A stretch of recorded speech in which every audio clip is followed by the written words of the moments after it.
I told you before that this is about one of three things. Nothing like boiling hot root beer right directly from the streets of New York. In an effort to discredit Fox News and the media, they have made a huge mistake, because I think that is option number one. The NAACP immediately said they were snookered by Fox. First of all, who uses the word snookered? Who does that? They were snookered by Fox News. Now, I have to ask you, didn't the NAACP own the tape? Didn't they have the whole thing? How are they snookered on this one?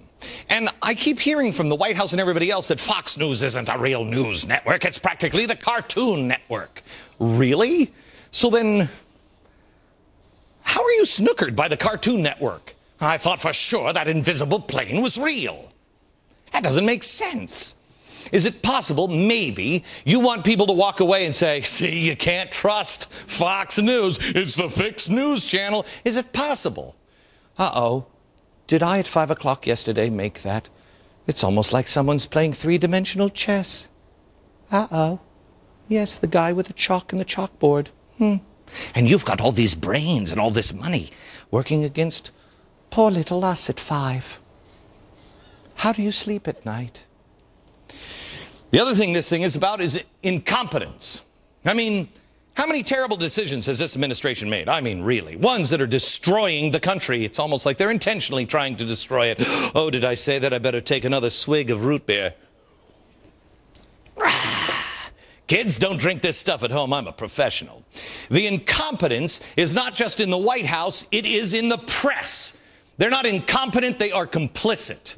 Now, here's what they say about me. Glenn Beck just does nothing but smear campaigns. Glenn Beck takes things out of context. Glenn Beck distorts things. Glenn Beck jumps to conclusions. Really? Would you like to come over for a hot root beer summit with us? Because I think we could level those same charges at this administration. What do you say? This administration seems to avoid all the criticism from the press. It's weird, even though they have a history of rushing to judgment. Robert Gibbs admitted it today in the Sherrod story. Members of this administration, members of the media, members of different political factions on both sides of this have all made determinations and judgments without a full set of facts. No, not me. Rob, may I call you Rob? You prefer Bobby. Bobby, don't try to spread the blame. I didn't fire her. You did. Nobody here at Fox News fired her. You did. Yeah, without the facts. Boy, oh boy, somebody who sued this woman, sued the federal government and won $13 million in a settlement. Can you imagine how she's going to sue you guys now? Wait a minute, that's us. Uh-oh, that's a problem. Somebody get Cloward and Piven on the phone. It's almost like there's a pattern here. Boy, you know what? Let me tell you something. This is a good case. The White House should unionize all of their workers. That way, they could go to rubber rooms and never, ever be fired. Let's look at the pattern here. Do you remember when the president condemned the Cambridge police at the National Press Conference a year ago tomorrow? The Cambridge police acted stupidly in arresting somebody when there was already proof that they were in their own home. Yeah. He didn't have all the facts. He lashed out, didn't have all the facts, and that's why he had to have that teachable moment to be a summit. Yeah. We get a cop involved. We get everything else. But what did they learn, really? The president can throw back a few beers. He knows how to spin a story. And the truth doesn't matter. That's what I learned. Is that what you learned? Was that what I was supposed to learn? What were they supposed to learn? Maybe they should have learned don't rush to make comments. Maybe he only rushes to make comments because he knows what the typical white person is really all about. The point I was making was not that my grandmother harbors any racial animosity. She doesn't. No, she doesn't. She is a typical white person who, if she sees somebody on the street that she doesn't know, there's a reaction that's been bred into our experiences that don't go away. No big deal. Why pay attention to that? What are you doing? Just clinging to your sky god and your boomstick. I'd like to say it almost sounds like he's making judgments without the facts. But let me ask Robert Gibbs to be sure. What happened here, Robert? Made determinations and judgments without a full set of facts. Now, normally I'd say I'm taking that sound out of context, but today it actually applies. Before he even bothered reading the Arizona immigration bill, the president immediately came out to warn kids that they will be snatched up while eating ice cream with grandpapa.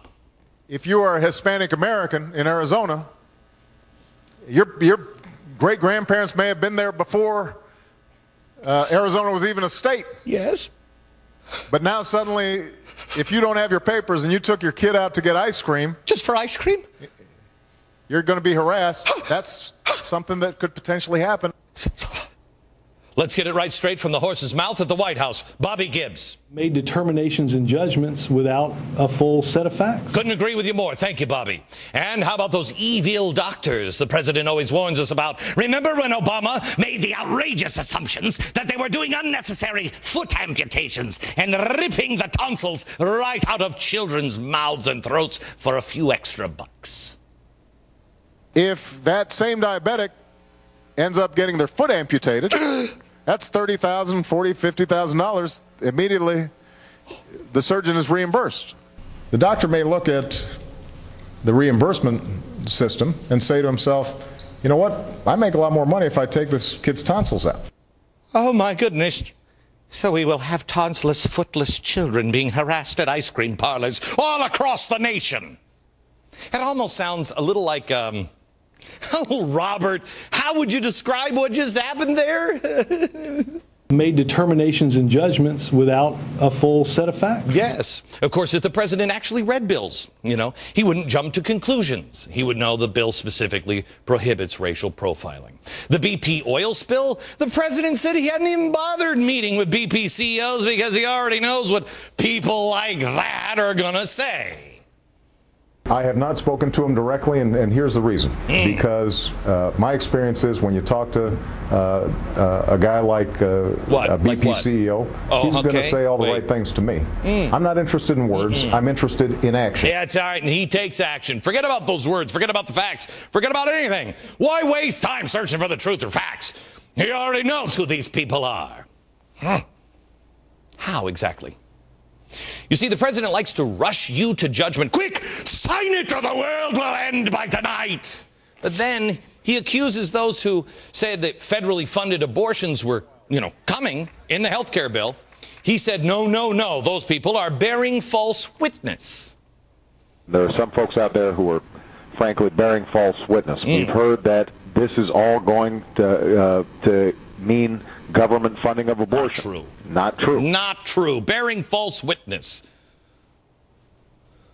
2 states are already funding abortions with federal money. Oopsie.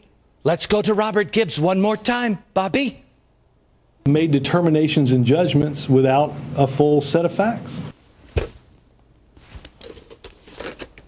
Call me.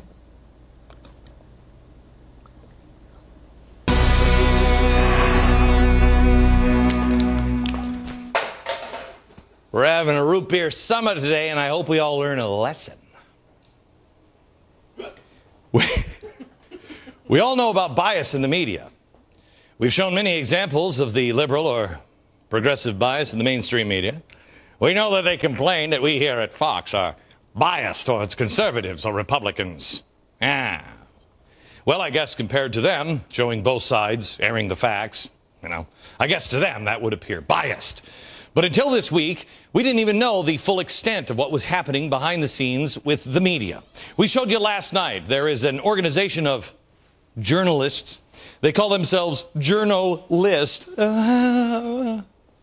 It's an online meeting place for academics and journalists from media outlets like The Washington Post, Politico, Time, Huffington Post, The Guardian. This is where they share ideas, have discussions, just generally comment on how to influence the news that they're supposed to objectively be covering. The story that initially broke was from this group of journalists talking about ways in which they could help Barack Obama deflect criticism.